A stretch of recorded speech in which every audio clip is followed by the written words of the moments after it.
నమస్తే వైఎస్ఆర్ న్యూస్ కి స్వాగతం. కాకినాడ జిల్లా పిఠాపురం స్థానిక ఆర్ఆర్ పార్క్ సమీపంలో మస్తర్ ఆఫీస్ వద్ద 139వ మేడే దినోత్సవం గురువారం ఏపీ మున్సిపల్ కార్మిక సంఘం ఏఐటీయూసీ అనుబంధ పిఠాపురం శాఖ అధ్యక్షులు బంగారు కన్నయ్య అధ్యక్షతన జరిగింది. కార్యక్రమంలో ముఖ్య అతిథులుగా శాఖ రామకృష్ణ విఎస్ రెడ్డి పాల్గొన్నారు. ముందుగా జెండా ఆవిష్కరణ, తదుపరి 139వ మేడే దినోత్సవం కేక్ కట్ చేయడం జరిగింది. అనంతరం కార్మికులను ఉద్దేశించి రామకృష్ణ విఎస్ మీడియాతో మాట్లాడుతూ ఎందరో పోరాట యోధుల రక్త తర్పణం ప్రాణత్యాగమే 16 గంటల శ్రమతోపుడు నుండి విముక్తి పొందే 8 గంటలకు అమలు తెచ్చారని, ఇక ఆ మహనీయుల త్యాగాలు గుర్తుగా పండగ దినమే మేడే అని విశిష్టతను కొనియాడారు. నేటి ప్రభుత్వాలు కార్మికుల హక్కులపై కాలరాయబడుతున్నాయని, ఇంకా అక్కడక్కడ శ్రమతోపిడి జరుగుతోందని, కార్మికులకు బెనిఫిట్స్ కలిగించడంలో ప్రభుత్వాలు నిర్లక్ష్యం వ్యవహరిస్తున్నారని అన్నారు. పారిశుద్ధ్య విభాగంలో పనిచేసే కార్మికులకు జనాభా ప్రాతిపదికన ప్రకారం సిబ్బందిని నియమించకుండా శ్రమ దోపిడీకి గురవు చేస్తున్నారని, కనీస వేతనం లేకుండా నిధుల నిర్వహణ జరుగుతుందని, సర్వీస్ అయిపోతున్న పర్మినెంట్లు చేయలేదని, రిటైర్మెంట్ బెనిఫిట్స్ కలిగించకుండా డైలీ కూలీ మాదిరిగా 60 సంవత్సరాలు నిండిన కార్మికుల్ని ఇంటికి పంపిస్తున్నారని, ఇన్సూరెన్స్ ఈసీఐ సౌకర్యాలు కల్పించడం లేదని, తక్షణమే వీటిని దృష్టి పెట్టి అమలు చేయాలని వారు డిమాండ్ చేశారు. భవన నిర్మాణ కార్మికులకు సంక్షేమ బోర్డు ఏర్పాటు చేయాలని వారు ప్రభుత్వాన్ని కోరారు. కార్యక్రమంలో ఆటో యూనియన్ నాయకులు కండవల్లి సుబ్బారావు, చెక్కపల్లకొండ చిటికెల దాసు, ముత్యాల వీర, నాగు, ఇంటి అప్పలరాజు తదితరులు పాల్గొన్నారు. కార్మికుల ఐక్యత, కార్మికుల ఐక్యత, కార్మికుల ఐక్యత, జిందాబాద్ జిందాబాద్, ఏటీసీ జిందాబాద్, జిందాబాద్ జిందాబాద్, ఏటీసీ జిందాబాద్, జిందాబాద్ జిందాబాద్, ఏటీసీ జిందాబాద్. కార్మికుల ఐక్యత వర్ధిల్లాలి, కార్మికుల ఐక్యత వర్ధిల్లాలి.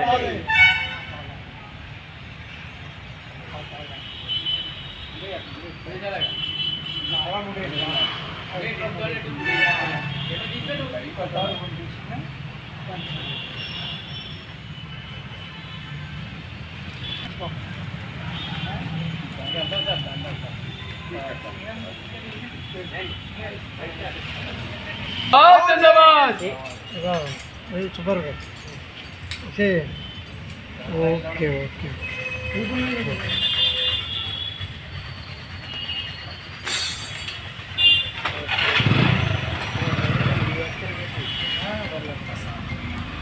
अबे क्या क्लैप्स कोट में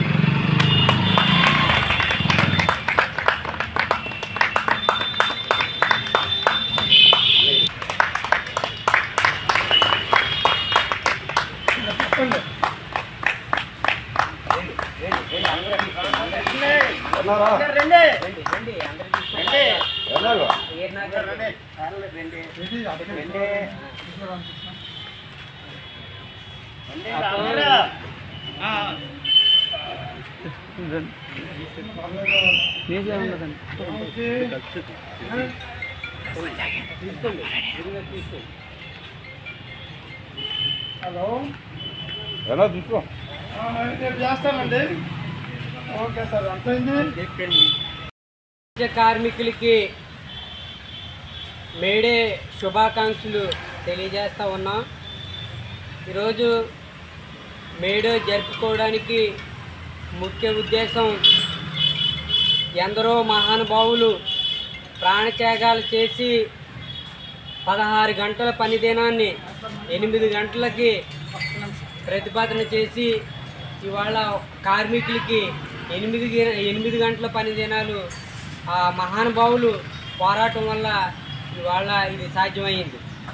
అందుకని అలాంటి మహానుభావుల్ని గుర్తించుకోవాల్సిన ప్రతి కార్మికుడికి ఉందని ఈ సందర్భంగా తెలియజేస్తూ ఉన్నాం. ఈ కార్మిక దినోత్సవం అంటే చిన్న పెద్ద అని తేడా ఒకట ఏదో ఉంటుంది, కానీ ప్రతి ఆఫీసులోనూ ప్రతి కార్మికుడు, వ్యవసాయ కార్మికుడి దగ్గర నుంచి అందరూ కూడా చేసుకునే కార్యక్రమం, ఎంతో ఉత్సాహంగా చేసే కార్యక్రమం ఈ మేడే. అందుకని ఇక్కడ పాలకులు ఇవాళ మేడేని సెలవు దినంగా ప్రకటించాలని మేము అనేక సందర్భాల్లో తెలియజేస్తూ ఉన్నాం. ఈ మేడే రోజును కూడా మా కార్మికులతో పనిచేయిస్తూ ఉన్నారు. ఇది గవర్నమెంటు ఏ గవర్నమెంట్ ఉన్నా కూడా మా కార్మికులకి మే 1వ తారీఖున సెలవు దినంగా ప్రకటించాలని ఈ సందర్భంగా కోరుతా ఉన్నాం. అదేవిధంగా మా కార్మికుల్లో చాలామంది సర్వీసు ఎక్కువైన వాళ్ళు ఉన్నారు. అదేవిధంగా రిటైర్ స్టేజ్కి వచ్చినా కూడా ఇప్పుడు వరకు కూడా వారికి పర్మనెంట్ లేదు. సమాన పనికి సమాన వేతనం అన్నది జరుగుతలేదు.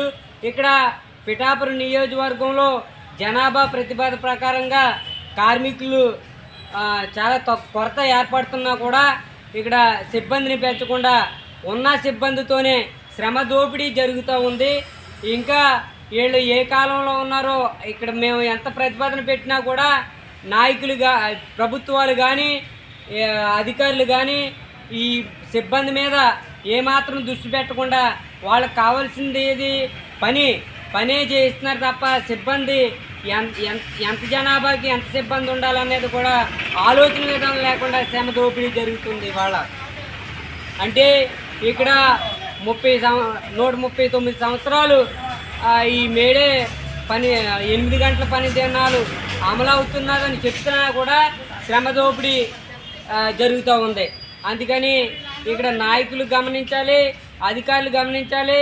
మా కార్మికులకి కనీస వేతనం 32,000 అని సుప్రీంకోర్టే ఇచ్చింది. ఆ సుప్రీంకోర్టు జీవో ప్రకారం 32,000 ఇవ్వాలి. అదేవిధంగా వీళ్ళకి వయసులు సర్వీసు ఎక్కువైపోయింది. ఇప్పటికే పర్మనెంట్ అవ్వాల్సి ఉంది, పర్మనెంట్ చేయాలని కోరుతూ ఉన్నాం. అదేవిధంగా ఇక్కడ రిటైర్మెంట్ అయితే ఒక కూలి పని చేసుకునే కార్మికులను ఎవరైతే ఇంటికి పంపిస్తారో ఆ విధంగా పంపించేస్తున్నారు కనుక దీనికి ఒక నిబద్ధత ఉంటుంది. ఆ నిబద్ధత ప్రకారంగానే కార్మికుడికి ఇవ్వాల్సిన బెనిఫిట్లు ఏవైతే ఉన్నాయో అవన్నీ కల్పించే వీళ్ళని రిటైర్మెంట్ చేయించాలని కోరుతూ ఉన్నాం. అదేవిధంగా ఇక్కడ ఇన్సిడెంట్ ఏమైనా జరిగితే ఇన్సూరెన్స్ పాలసీ ఏది అమలు అవ్వట్లేదు. అదేవిధంగా ఏదైనా వీళ్ళు చేసేది చెత్తతో సహవాసం, నీటిలో ప్రయాణం కనుక ఇక్కడ ఈఎస్సీ ఎంతో అవసరం అవుతుంది. ఈఎస్సీకి డబ్బులు అయితే కట్ అవుతున్నాయి కానీ ఇక్కడ ఈఎస్సీ కార్డు కూడా 20 సంవత్సరాలు సర్వీస్ ఉన్న కార్మికులకు కూడా ఈఎస్సీ కార్డు ఇవ్వకపోవడం చాలా దౌర్భాగ్యమని మేడే సందర్భంగా తెలియజేస్తూ ఉన్నాం. మేము సమ్మెల ద్వారా ధర్నాల ద్వారా అనేక డిమాండ్లు పెట్టి అనేక విధాలుగా మేము ప్రభుత్వంతో పోరాడుతున్నా కూడా ప్రభుత్వాలు కార్మికుల మీద ఆలోచన విధానం చేయట్లేదు. కాబట్టి కార్మికుడి భవిష్యత్తుని కాపాడవలసిన అవసరం ప్రభుత్వాలకు ఉంది కనుక మేము ఏవైతే డిమాండ్లు పెట్టామో ఆ డిమాండ్లని మీరే ఈ సందర్భంగానన్నా మంచి ఆలోచన చేసి అమలు చేస్తారని మేము ఏఐటీసీగా ప్రభుత్వాన్ని నుంచి ఆశిస్తూ ఉన్నాం.